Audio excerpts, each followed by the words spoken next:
ng'ajjaguza amazaalibwa ge ag'emyaka 79 akubiriza bannayuganda okwettanira enkola y'ebyobulimi n'obulunzi okuwona obwavu.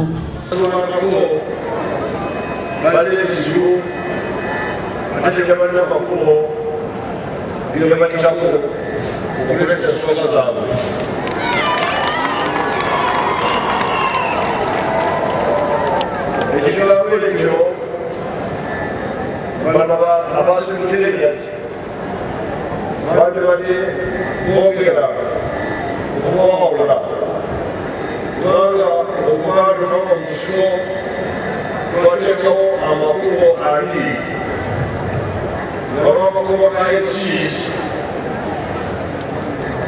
agayita mu kulonda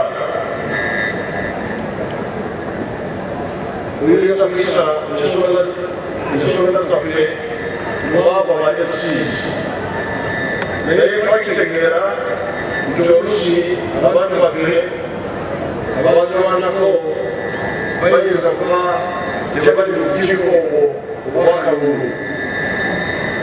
Netuteekawo ekibiina ky'abamanyi kyasenyunga simanyi kulwaki ekibiina ekyo tekikwata bulungi ensonga zange nekizireeta.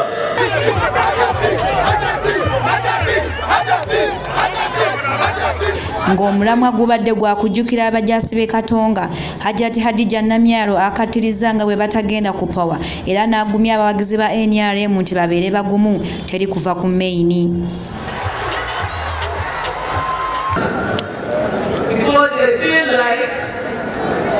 They have not benefited enough, yet they struggle. Your Excellency, we are all aware that that was the most highest battle ever posed by NRA. Omu ku baazirwanako retired Major General Kashaka Stephen atotodde engeri gye bafuna obuwanguzi buno.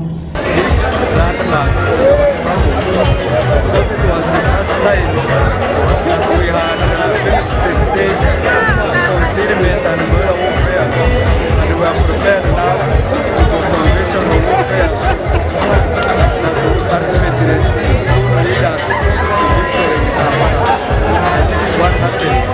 Because the enemy was so weak that he could not reinforce his units, and he could not save the units that we had surrounded Barara and Masaka. And that's what caused the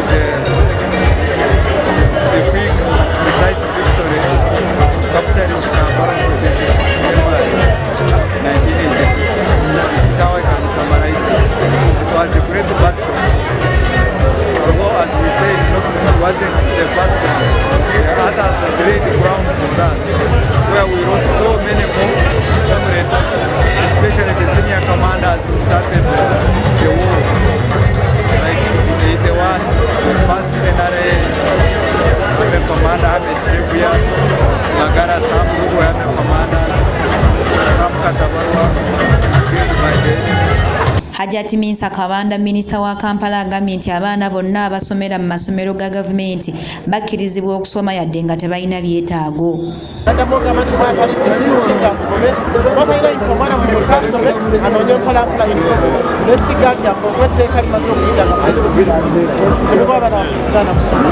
Amasimu gakubibwa nnyo amasomero gaffe gano agali mu Kampala nga mugobya abaana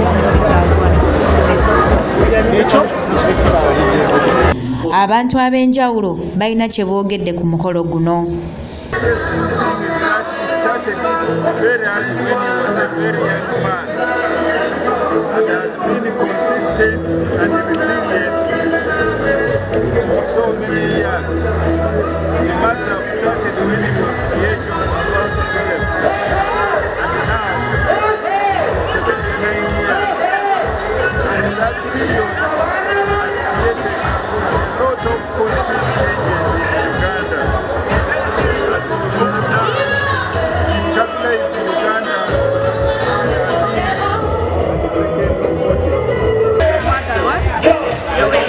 Museveni era omukolo olaba bwe tubukumye ebikocuko bigenda mu maaso era ffenna